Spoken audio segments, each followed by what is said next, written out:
What's up, guys? So I had Coach Robb back for part two of this interview.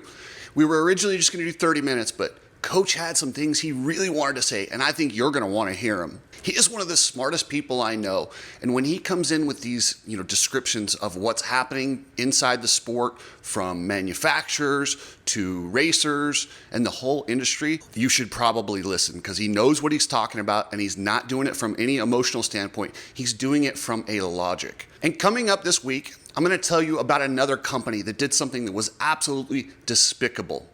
Now, before I release it, I want to give Micah Metals a chance. I have reached out multiple times about this lawsuit, trying to get their side to find out what's going on. And before I drop the details, I figure I'll just make one more announcement on here. Hit me up. You've got my phone number. You've got my email. If you want to tell your side of the story, if not, I'm going with what I have because I have all the legal documents. I have everything related to the case. It's not going to look very good. Maybe I'm missing something, and if that's the case, here's your opportunity. Contact me, and I will talk to you before I go public with all the details. And if you guys want to help me keep calling out these people who do these things and pillage our sport, really do some dirty stuff, join the membership, $2.99 a month, and I appreciate it so much. And I will keep calling these people out and holding them accountable. And people say, well, what do you do? Well, the first step is letting people know and holding them accountable. So by joining a membership, you are helping me do that. So thank you guys. You guys know the sponsors. Coach Robb, obviously.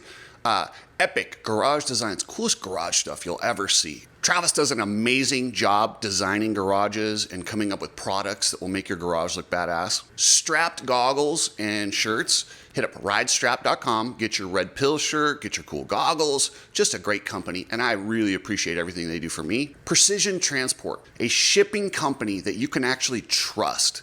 They will get you tracking numbers. They're family owned and operated. They have not forgot what customer service is. Precision Transport is completely different. Hit up pretransport.com and they will get your package where it needs to go. You need people like me so you can point your fucking fingers and say, that's the bad guy.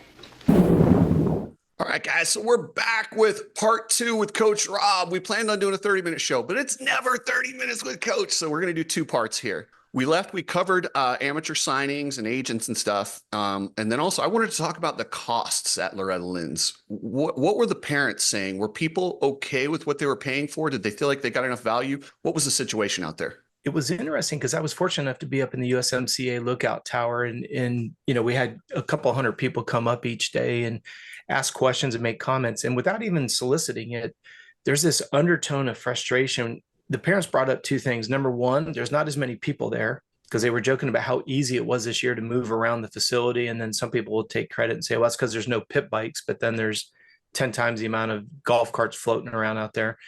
The other side of it is literally double the cost on entry, literally double everything across the board.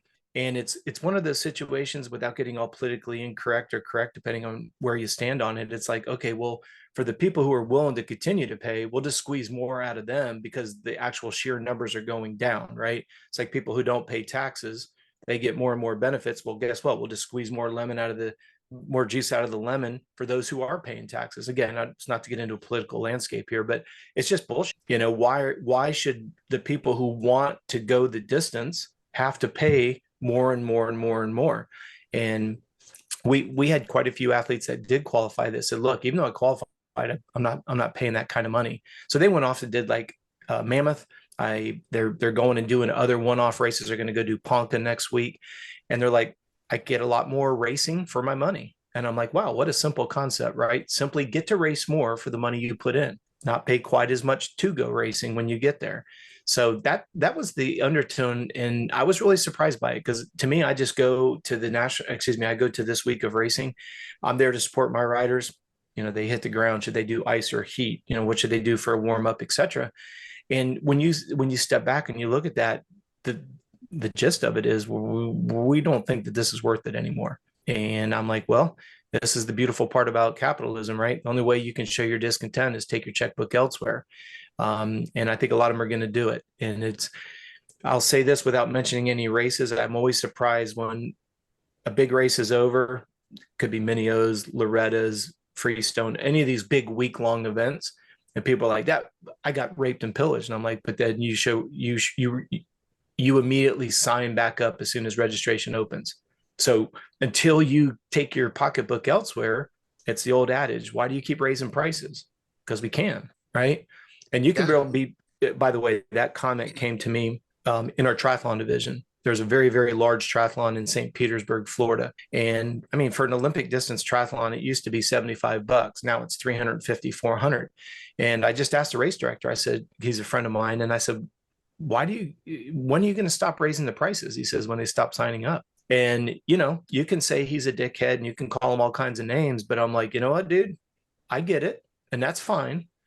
But what people don't realize is the disdain taste that people are left with. So if you look at Ironman, if I stay on the subject of triathlon, the participation numbers of Ironman have gone down because of the lack of quality for what they pay. Now you can screw people for a while and maybe you can laugh all the way to the bank, but at the end of the decade, where's the growth of your business? And now you're in negative numbers. And I love the games that are played. Well, our numbers are down because the economy is down. Really? Really? Okay. So if you understand the master of spin, it's very easy. And this gets into a deep psychological conversation, but it's amazing when some people will take credit for the success and then deflect when things are going the wrong direction. And if you know how to read in between the lines, it's very easy to be able to say that you're the reason why the company's successful. But then when things go wrong, it's always an external environment that's influencing it. Like I said, we could talk about this psychologically for hours. But if you get into the business entrepreneurial side, I say to all of my young coaches, you're doing well, but is that because you are good at what you do? Or is it just because you're the only player in town? If you and I own the smallest gym in a local town and we have a shitload of members and we're like, man, we're killing it. We're doing a great job. And then another small gym opens up down the street and they take 90% of our clients. We get a wake up call that we're not as good as we thought we were. We just happen to be the only player in town. That's what I think MX Sports is about to fall down on, is if we can get a couple of these different events to start to gain some momentum, there's some rumblings of some cool things going on behind the scenes. All of a sudden now parents are given an option, and the options are big bang for the buck, and the race depth goes up, not down. Because right now, and this is going to offend some people when I say it, if you look at the times, you have 4 or 5 people that are really killing it, and then there's a big time gap. And I remember when you would look at the pro sport class and you'd have 15 guys that were like within a tenth of each other every single lap for the full 20. And I'm not calling out pro sport. You can do that on super mini, pro sport, vet, girls. You can go to all the different ones you want to. My point being is it used to be the top 20 were all, you wouldn't be surprised if somebody went 3:21.7 because all it took was a bad start and everybody's so on pace with one another. Closing up that whole thread of thought there, it's one of those situations where it just makes you wonder, how long can you still be pompous and arrogant and do a lot of cash grabbing before you realize that you're eroding your own foundation? So competition is good. That's what is necessary right now because it'll lower prices and increase quality. And some things are coming down the pipe that I can't wait to see materialize. Well, and coach, there's always a breaking point when you price gouge. You can price gouge. Mm-hmm. And then, and like I tell people, well, they're still paying it. Well, in 10 years, when everyone says, what happened to Loretta's? It used to be so great. This is what's happening. You're in it right now and you're watching it be destroyed from the inside out. And at some point there will be a breaking point where these families, and I think we're close if we're not already there, where they're not going to pay that money. And then MX Sports is going to be like, oh, we do all this and the poor sports just dying because people don't love it. And it's not that. That's the thing, is it's not that. But yeah, I hope competition actually, because it's going to go 2 ways. Either we're going to get another series, another option where these people can go and, they're wide open for competition right now, but we need the factories to understand. And that's the thing that Loretta's has sold on everybody for so long, is if you win Loretta's, you get a ride. If that's not true anymore, it's no different than any other amateur national or anything else. No, it's much bigger than that. I mean, if you were to go to any of these team managers and say, what is it that constitutes who you pick up? It's no longer all the eggs are in the Loretta's basket. It's the entire year. It's the consistency. Believe it or not, it's the relationship with the parents. If you have rogue parents, a lot of these team managers are like, yeah, you're good, but your parents are a pain in the ass and we're not interested. Or if they do make you an offer, it's going to be 50% less than what it used to be or would have been, because they're willing to take a little bit of a risk and a wager. But if you're too much of a pain in the ass, then it's easy. It doesn't cost them as much to get out of it. And a lot of parents don't realize that. The other thing to take into consideration when you look at the growth of something, and we saw this with Ironman, you look at the idea that you grow something, you have these exorbitant P&L statements, and then you realize that the floor is about to fall out. So what do? You sell. So the old saying, buy low, sell high, right? So you look at the idea that the Coombs family have enjoyed this ascension to the MX Sports brand. So if they feel threatened, it wouldn't be difficult for them to say, hey, we're going to go ahead and we're going to sell it. We got great numbers, right? Well, then you're going to buy something. And because of the tail of the snake always follows the head, now the basis has eroded. You buy something and this is exactly what happened to Ironman. There was a huge Chinese conglomerate bought it, and literally they lost 75% of the value within the first 10 years after they purchased it. And then they tried to sell it and couldn't sell it. Yeah, I was literally telling somebody that exact same thing. Like, I don't know who I was talking to, but like MX Sports, looks like they're trying to squeeze as much and then sell high. And then whoever gets it's going to have it. They're not going to have the product they think they have. Well, think about how easy it would be for the Daytona Motorsports Group, DMG. We've heard so much about it with Glenn Helen and all of that. How hard would it be, right? You've got DMG, who's already got their pulse on the sport. It isn't ironic that we're seeing these 3 super duper races be at NASCAR venues. How hard would it be for DMG just to take over MX Sports? Yeah, I don't think they really want to do that, though. And speaking of super it's not about wanting to, it's how easy could they do it? They could. And now all of a sudden you look at that and you're like, would that, because all I'm trying to do is circle back around to your point, would that acquisition take the sport up a notch? Does it keep it status quo, or does it cause it to go backwards? Because and I don't care. People can go on whatever thread of thought they want on this conversation. We only want the sport to grow. We're on the inside listening to people who are pissed off that are thinking, I don't want to do this anymore. And the last thing we want to see is people vacate the sport. So it's like, okay, if you know anybody who works at a dealership, sales are off significantly. If you talk to anybody who's in the industry, there's a backlog of inventory. Come on, guys, let's not be ignorant from an economic standpoint and realize inventory that backs up hurts everybody, and you look at the idea that I was talking to some motor builders this week, and you look at the idea that a lot of the manufacturing parts are coming out of Taiwan now, and the quality and the integrity of the products going down. Well, now you're having more and more engine failures because the parts going in the bike are inferior because they're outsourcing it to cheaper and cheaper sources. Can you imagine being a motor builder and you're buying all these parts with the assumption that the integrity of them are good? And then you get into, like, I was talking to a motor builder this weekend that just completely blew my mind. He was talking about the idea that he got a new main bearing and he always checks it for any kinds of nicks or any kind of any blemishes on it. And he found all kinds of these jaded elements around the main bearing. And then he sent it off to a third party, found out that some hydrogen ions had gotten into it as part of the heat process, and it pitted the main bearing. It doesn't even have a second on it. Yeah. So you spend $5,000 to rebuild a motor, put that bearing in, and it lasts 10 hours. And then they blame the motor builder. That's exactly where the motor builder was coming, is people are going to ostracize him. And he's like, I can only build with the parts I can get access to, which even that's a little bit limited. Then he takes the time to build the motor. The parents pay the premium for the motor. The inferior parts let go. And you go, oh, that's just tough luck. How many more years do you think that can go on? The motor builder's out of business. Nobody's buying bikes. Nobody's going racing.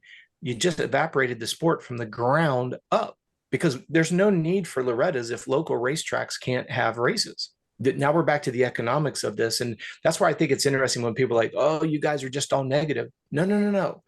We're not being negative. We're saying we have to identify the problem and then we can come up with some solutions. But people say, well, if you talk about it, then you're being negative. No, you're missing the point.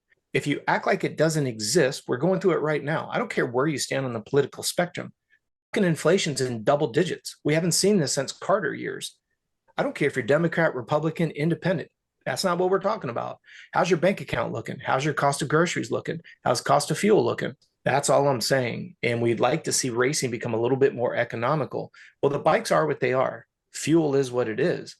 But my goodness, $150 a week for Wi-Fi per phone? On every device. So if you want to watch your kids, you have to hit every single. So you got 2 kids that are teenagers, and you only way you can keep track of them is through their phones. You want their phones on them so you know where they're at, especially when known pedophiles have been at the ranch. Like, do you really not want to have contact with your kid? So now you're talking $450 just to keep track of them for 3 Wi-Fis. That probably wasn't that good because I heard them announcing over the PA that it went down. Well, the thing that I think is so interesting is if you just do the multiples, right? It was quoted in Racer X that there was over just around 1,000 unique riders. 1,000 times 150, 150K times 3 phones, $500,000, 450K. That's just using some round numbers, right? 1,000 people. Well, usually each rider is going to have a set of parents, or so, now you got a mechanic, blah, blah, blah. So when someone says, oh, that number of 350 to 450 is exaggerated, get your calculator out and do the math backwards. I think it's quite conservative. Coach, I talked to a parent and they're probably not wrong that, MX Sports is so plugged in with the politics and the people in that town. Do you think they actually tipped them off not to put a cell phone tower right there? Because that wasn't that many people to shut down all the phones like it does. Do you think that that's actually a thing where they keep that for revenue? I wouldn't put anything past as extreme as you can make it. It's like this whole idea that we did away with pit passes because of increased insurance claims. I'm sorry, but I don't care what kind of stipulations you put on it. I saw kids younger than 16 driving golf carts and side-by-sides, even though there's signs all around the property saying that you have to be 16, no pit bikes, but you must be 16. Okay, great. You've crossed all your T's and dotted all your I's. Now, all of a sudden, you've got to drop $800 for a golf cart. My wife and I just bought a golf cart for $2,000. We live in a small town where it's a golf cart community where we can go down and listen to acoustic bands and stuff like that. We just recently bought a golf cart for $2,000. And I'm going to pay almost $1,000 between the golf cart and the pit pass for 7 days. You can kiss my ass. It just doesn't make any sense, No, the rentals that I saw, somebody sent over a couple of receipts for the golf cart rental for the entire week was $900. Okay. So think about this. If I was going to be at Loretta's for a week, I'd go into Franklin, Tennessee, or I'd go over to Nashville. I'd buy a damn golf cart. I would use it for the week and I'd take it back and sell it and lose $300 on it and still be ahead. Right. It just doesn't even make sense. It doesn't. But speaking of costs, so, it's well documented how much they're charging these families and how they're clearly making some serious money on this event. Yet they pay flaggers $100, free lunch, and then they work them to the bone. These poor flaggers, I heard one of them actually had to go for heat stroke. Like, are you serious? Like, where's OSHA on this one? Well, and again, I don't want people to think that we're just trying to sling stones, but you do have to ask questions. And I don't care where you stand on the political spectrum. At the end of the day, where's that fine line between being thankful that there's people that support the sport and those that you're essentially extorting? Because, you go into that area, that part, and they say, oh, we're all about the city of Waverly and we're all about trying to help people and stuff. I don't see paying somebody $100 a day. Let's just call it for 10 hours, right? Because the races start at 7:30 and the last race is at 5:30. So let's just call that for even numbers on pay wise, 10 hours just for even numbers. That's $10 an hour. There was a gentleman that I was speaking with who's a huge fan of the sport. He thought it'd be cool to volunteer for the week. And he literally liked The Walking Dead on Thursday, because I didn't go back. Excuse me. I was there Thursday and Friday and go back on Saturday. On Thursday, because he'd already been there for practice Tuesday, Wednesday, Thursday, his feet were blistered. He's sunburned beyond belief. He says, I'm coating myself. We're not wow, right? These are human beings. They can choose not to do it. But it just goes back to the idea of how. Like, I'm still blown away that I go to a national championship where I'm literally trying to become a national champion. I'm taking this sport seriously. I want to go pro. And I have to give you credit. You had that one video where Carson Wood went down. I think that was Carson Wood, was it not? He was trapped underneath the bike, right? And all of a sudden you've got the flagger who sees that he's down on the backside. She's trying to communicate. Like, I'm not saying that the headphones are inexpensive, but for the amount of money that's coming in, and this isn't the first year we've had it, right? So if you bought these 5-6 years ago, I would think that the attrition rate, if you bought 100 sets, 5 years later, you probably still have 80 sets of them, right?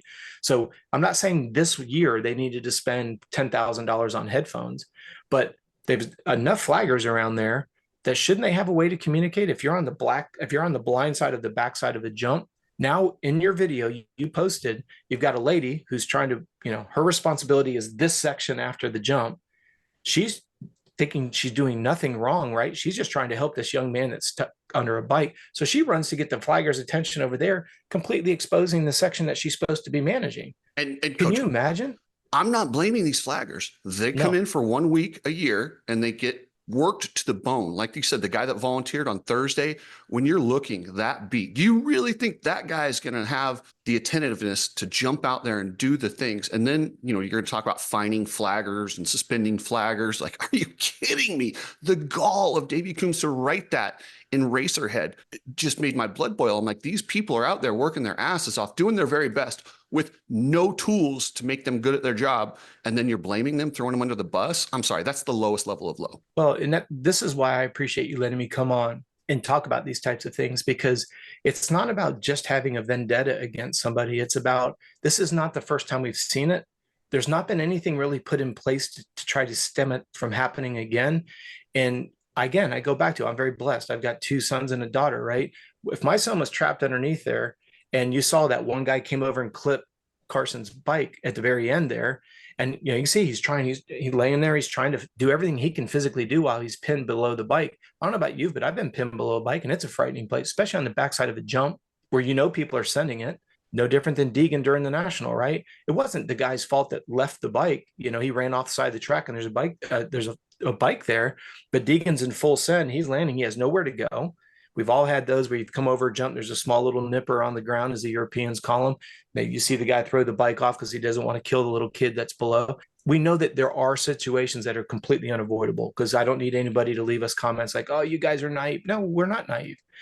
The ones that are, you have everything in place and an accident still happens, that's a completely different story. It's racing. Shit can happen at any given time. You could have a flagger every 4 inches on the track and something can still go wrong.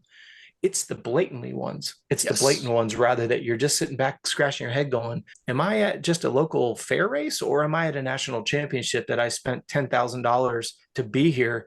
And I've got locals that are just excited to be at a racetrack for a t-shirt and a lunch, but they're not really understanding, and I'm going to use the word very cautiously, their complacency or a lack of knowledge could literally be a career-ending mistake for somebody at that racetrack. In fact, life-changing, Coach, not even just career. You put a video out and there was a comment down there that said, for somebody who's been significantly injured because of, I think it was either a lack of flagger or a lack of flagger knowledge, I appreciate you bringing this out. So that's all, I'm going to leave it at that. When you've got somebody who's been directly influenced by exactly what we're speaking about, and you see where it's easily avoidable. I think in one of your videos, somebody had posted, why not have a flagger, like each area has a flagger that has a blue flag and a yellow flag, and that's it, right? So if they're getting radio that somebody needs to move over, you as a racer, all right, this guy doesn't have both flags in his hand, and you're not sure which one he's flagging. Is there somebody down, or right?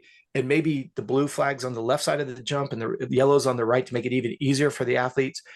Now that is not rocket science. Somebody put that in a comment and I'm like, that's brilliant. Very, very simple. Now, yes, it does double the amount of flaggers. I know that's expensive, but again, it's not like you're racing for $12. It's not like this is a fair race. This is a national championship that you pay $200 a class for. Come on, man. We can't get a little bit better support. And again, isn't it ironic? Carson Wood laying on the ground with a star contract. What if he just got pummeled and breaks his femur?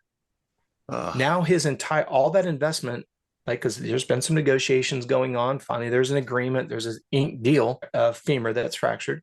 It gets septic. It gets another infection. He loses a year.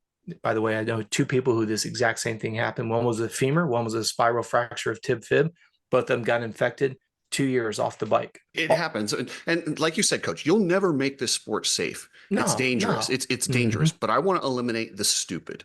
And there's a difference. There's, like I said, people, oh, you want to make it. No, I just want to make sure there's a yellow flag when there's a dude down. That's it. Like, I don't think that's too much to ask, but we'll stop beating that horse. I'm sure Davey will have some sort of weird explanation in Racerhead where he covers up for himself. Well, here's the thing is we're not here calling out Davey Coombs or anybody else. You take the name and the head off the shoulders. Just ask yourself, how do we get the behavior to change? If you think there's a vendetta against MX Sports, take the MX Sports off the title, take the head off the shoulders, get past the emotional side, and let's stick to the zeros and ones. If it's fixable, fix it. It's not a multi-million-dollar fix. We're not asking for a redistribution of wealth. We're not, all these stupid statements that people go out there and they completely misalign the message that you're trying to get across. And, being there and seeing it and then hearing it from the parents, the opportunity to be able to convey it to the listeners, hopefully to get some people to maybe think a little bit.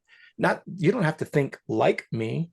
I just want you to take all the variables into consideration and how would you fix them? And that's what I hope people are really getting out of today's show. I love it, Coach. You kind of put me in my place there because, yes, it does get lost, my disdain for Davey Coombs and what he's done. Sometimes we lose track of the actual issue and it comes about me and Davey, and it shouldn't be about me and Davey. If you did take, a different, let's say it's somebody who's really popular, let's say it's Mr. Rogers promoting the race, I would still be critical of Mr. Rogers for not doing the right things. So yeah, but I'm gonna throw you under the bus here. If somebody went after my job and I've got children and somebody went after and character assassinated me, it's not even about being in the sport of motocross. That's a playground fight that we're gonna have.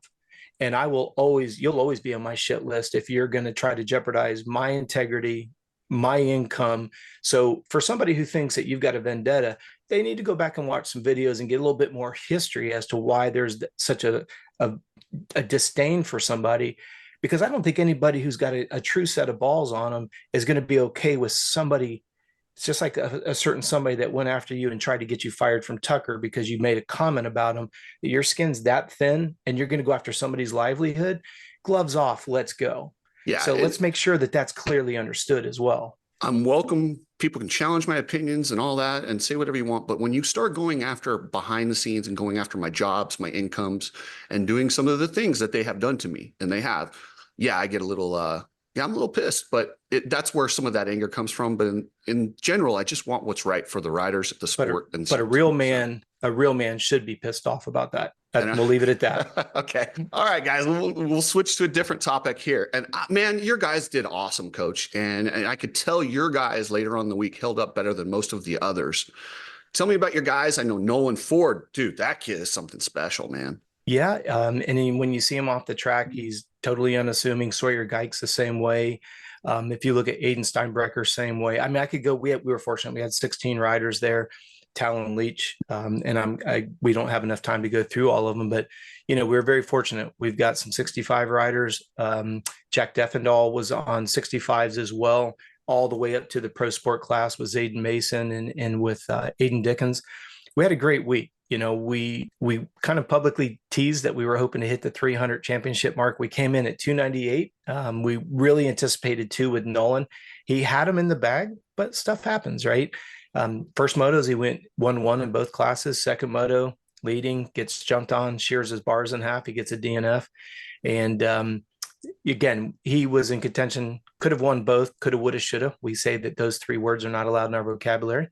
So he did well. Sawyer Geick had, he did fantastic. If you follow me on social media, a lot of things going on behind the scenes, overcoming a lot to get there. And it's funny because each one of those, like if you look at Aiden and all of them, none of them were happy that they didn't win, So when I got a chance to sit and talk with them a little bit, I kind of nudged them a little bit. I'm like, so good job of racing. And they're like, what are you talking about? You jerk. I didn't win. I'm like, and again, if you follow me on social media, I say, I put this in the post.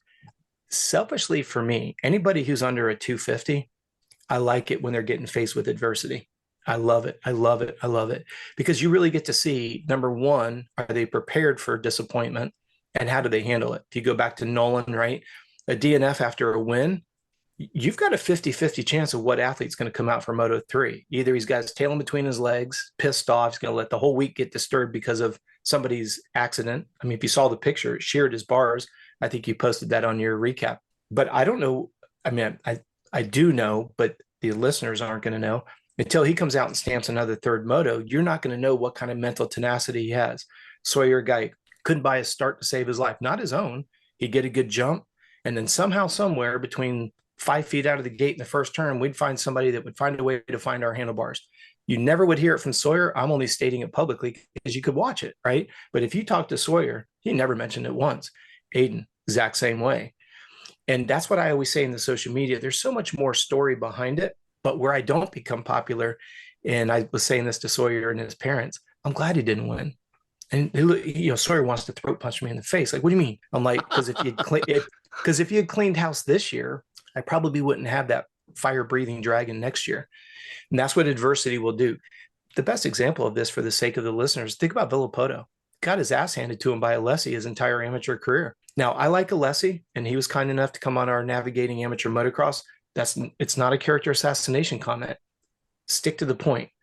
Alessi dominated amateurs. Villapoto dominated professionals. Which career would you rather have? Coach, and I've said this forever, like a lot of times these dominant athletes don't learn basic racecraft. They don't learn how to overcome different obstacles. I mean, Dungey wasn't that good as an amateur.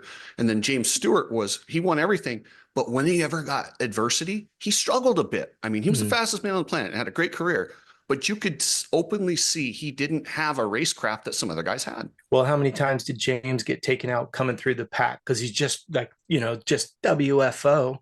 This is one of the things I loved working with Adam C, because his dad many times would let the gate drop, let everybody get to the first turn, and then let him go, so that he learned how to, we call it IBDE, identify, predict, decide, and execute, IPDE. So you're coming up in 40th place. You're clearly faster, but you've got to determine, you've got to predict where the person in front of you has got to go. You have to make a decision, and then you have to execute it. It may not be the right move, but you won't know until you implement it. So think about, you get a bad start, or you go down in the first turn, and there's 32 guys in front of you in the 10 commandments. That's a lot of identifying, predicting, deciding, and executing. Sometimes it works out. Sometimes it does not. Alan, Adam's dad, was very big on, you've got to have the craft. You've got the speed. You've got to have the craft. So, and I've said this publicly with you before, if you look at Alessi, a lot of times if he started fifth, he stayed fifth, because he was so used to being out front all the time. And I say this very respectfully, anybody that gets a whole shot at a pro level knows where the fastest line around the track is. It's not a skills issue. It's not a craft issue. Passing people who have the same capabilities, that's a completely different, unique set of skills. So I always say to my riders, and they don't like it, but when they're younger, I like them just to get adversity after adversity after adversity thrown at them, because that's the only way that you can learn to become a problem solver. And especially with today's kids nowadays that have no deductive and problem solving skills, because everything's done for them. Everybody's a champion. Everybody's a winner, right? And if you go and you talk to the Geik family, and Sawyer was disappointed. He knows he could have and should have won. We joke that those words are out of our vocabulary. We could give you a laundry list of things that went wrong. Sawyer will never mention them. But what's amazing is if you look at his results and you go and you look at the laps where he started, that's why you always see me posting screenshots. That's what I care about. You get the whole shot and you win. That's great. But it's the idea that you can overcome a 32nd place start. If you go and you look at these guys who get a bad start and they just storm all the way up to and including, to the front, and you're just like, oh my gosh. Well, yeah, that's the difference right there. We've got to be in a situation where you learn how to do that. And if you're always out front, you never get that skill set. No, and there was one of your guys I was paying attention to who I thought coming into this might be a winner, is Chase Dashel. And I'm sure he's not happy with his results, but the experience he got this weekend is going to make him a better pro and a better person for being able to overcome it. How did he handle it? Was he okay? It's interesting you bring him up, because his parents are the most level-headed parents in the world. And I'm very blessed. I mean, Sawyer Geiks, the Ford family, Aiden's parents, I'm very, very, very, very fortunate, because they are not rogue moto parents. So I have to give a high five knuckle punch to Daniel Blair, because those are all Orange Brigade riders. And then on my side of the fence, it's very refreshing, because we can sit and talk about, hey, this is what we did. This is what we can have very authentic conversations. The funny part, and I have permission to talk about this, is when we talk about Chase, where Chase has gotten a little bit of a bad card is he hasn't matured physically as his competitors have. So we're undersized by about 8 to 10 pounds. And his dad, Travis, and I talked about it, right? And literally Chase is sitting right there. He's not butt hurt that we're saying, hey, look, dude. And you can watch him on the track. He would go by the mechanics area and he would go around the trees, and then he'd go into that left-hander. I don't know if you follow where I'm at, go past the mechanics area, take a right, and then sweep out those big, nasty ass braking bumps. You can see Chase didn't have the power to just be able to manhandle that bike through him. Now, again, this is what I love about working with Chase. He didn't take that as a character assassination. He was like, yeah. So we've got an entire plan. And then this is for the sake of the listeners, of the parents. Has your son hit puberty, a legitimate puberty? Because if they've hit puberty, then their load bearing exercises that you have them do, even if they're body weight only, they will put on more muscle because testosterone is in the bloodstream. If you haven't hit full blown puberty, pump the brakes on your athlete and give them a break. You're asking them to do something that physically they're behind. Now that's what makes it hard. If you guys remember when I was working with AC, I had him one during his 85 career, and then Mitch plucked him and put him on a factory 250. Right. And if you go back and you watch that first video, and Chris, you and I've talked about this previously, remember AC talking about his first outdoor national? He's like, those guys hit you like you slept with their girlfriend last night. Yeah. Right. He said, every one of them want to knock your teeth out because you're standing between them and another paycheck. Right. Yeah. The point being is think about the athletic maturity of Adam, lots of gate drops, but nothing near racing against, I'm going to pull somebody like a Nick Way or a Kevin Windham, not that they were in the 250 class at that time, but just put that into perspective. Yeah, very, very talented. But the problem with AC was he's so daggone small. When he went to that 250, he had to lean on the side of the bike, and then he just hit a growth spurt. You guys watched it before your own eyes. He's riding for Mitch's team, and he goes from barely being able to get his foot on the ground to now he's too damn big for the 250. He couldn't get to the 450 quick enough. And that's what I said to Chase's parents. I'm like, just hang tight. We've got to have an opportunity, just the way that the years, the ages fall, who you're riding against, who got a growth spurt and they really took off. All you got to do is look at the heights. If you want to know if the athlete has hit puberty or not, just see how much they've grown since last year at Loretta's. And it's astounding. We were looking at pictures and we were talking about this. People that used to race against it, you look eyeball to eyeball. Now you're looking at their chest. But we're not complaining about it. It's just the way that people age, and you've got AMA ages and all that, especially when you look at the age groups, right? 9 to 12. I mean, that's a pretty big span when you compare a 12-year-old to a 9-year-old, 13 to 16, compare a 16-year-old to a 13-year-old. I'm just using loose numbers. It doesn't matter whether they're accurate for the class. Think about how much an athlete develops from 13 to 16. The fact that Chase is behind will force him to learn racecraft and some of those skills that we were talking about earlier that'll make him better in the long run. And that's what I think when I watch Loretta's, I don't look just for the winners. I look for kids that are learning and figuring out ways to do things. And, the teams they go by results, and they're pretty ignorant when it comes to that. But I look at different things when I watch these guys. And well, that's why we always say we look at the character on the track and off the track. How do you handle disappointment? So for Chase getting 7th overall, quite honestly, we were ecstatic. That was a championship for us because we weren't, it wasn't like we were on struggle bus to run top 10, knowing that we're not the size that we want to be. Notice that we didn't use the word should, because you can't really wish things into existence, but we just went into it with eyes wide open and said, okay, this is what we think we're capable of. Speed wise, we know we're there. And if you go and you look at the times, he's right on point with the fastest guys. It's the ability to be able to hit those big braking bumps. It's being able to hit those acceleration bumps and do it over and over and over again. He went as consistent as we wanted to see him do based on what we had to work with. And I always go, I'll take a play from Mitch Payton's playbook. I'm always looking for consistency. I'm not really interested in somebody that can be, and I know when you go to qualifying, that's a different issue as a pro, but at the amateur level, consistency is the most important. And that's what we train for. We train for a 30-minute moto, so 20 feels short. We were already acclimated to heat and humidity. Chase came to Florida and worked with Brian Sipes at Sandbox. All the T's were crossed and I's were dotted. He had the perfect race week. Will you see more of him? Guaranteed. All right, Coach. Anyone else you want to talk about before I let you go? Nope. Just congratulations to all of them. Like I said, I know you're on a tight window of time here, but I just want to congratulate all of them. Like I said, it's to see what they do both on and off the track and the bigger picture that we have. It's going to be a lot of fun. And yeah, I'm very excited about the future of the CRS brand and the riders that we have. I love it, Coach. And like I said, if my kid was out there racing, I'd be knocking on your door. What do we do? What do we do? Because there's so many crappy trainers out in there that just run, look how many people get sick. The fact that you're the only one using science to make sure you build a stronger athlete, it just seems like a no-brainer. And I just don't understand. Well, I do understand because it's this monkey see, monkey do attitude, but parents, do yourself a favor and work with Coach Robb. No, I appreciate the kind words. The biggest challenge I run into in 100% transparency is the riding coaches see me as a threat. And I've talked to some of the biggest riding coaches in the industry and have heart-to-heart conversations. And they pretty much tell me to go F myself because they think I'm trying to tell them how to be a riding coach. And I always say to them, I'm only here to make your rider fit enough to do what you as a riding coach want that rider to do. Are they strong enough to do what you want them to do. And as soon as we get into the subjects of physiology and evaluating it, they go, get out of my lane. I'm the I don't consider myself a trainer. I'm a human performance specialist. But my goal is, it's like you guys hiring a mechanic, and then you want somebody that's not a mechanic to tell you how to tune your motor. And it's like, when we look at physiology, I didn't create physiology. I didn't create nutrition, as I say publicly all the time, but I can't argue with it. And I'm not going to tell you what you want to hear. I'm going to tell you the truth. The riding coaches don't see us as a compliment to their business. They see us as a threat, which is exactly why I've gone out and I've created my own network of coaches. So that way, anybody that goes to one of our CRS facilities, you're not going to get a stopwatch national X pro that says, do it because I said do it, and I'm only doing it because that's what my coach said.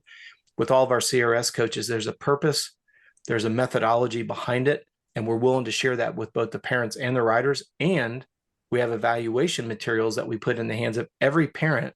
So at the end of the week, you know what your athlete has or has not accomplished as it relates to what we're trying to accomplish 3, 6, and 12 months out. If you see that as a threat, I apologize. I'm not your cup of tea. If you see us as a compliment to your existing program, we're going to get along quite well, because I'm not here to be proven right. I want to make sure you understand why we're doing what we're doing. And then when you get the results, you clearly know why. That's how it's sustainable, and that's how it builds on itself.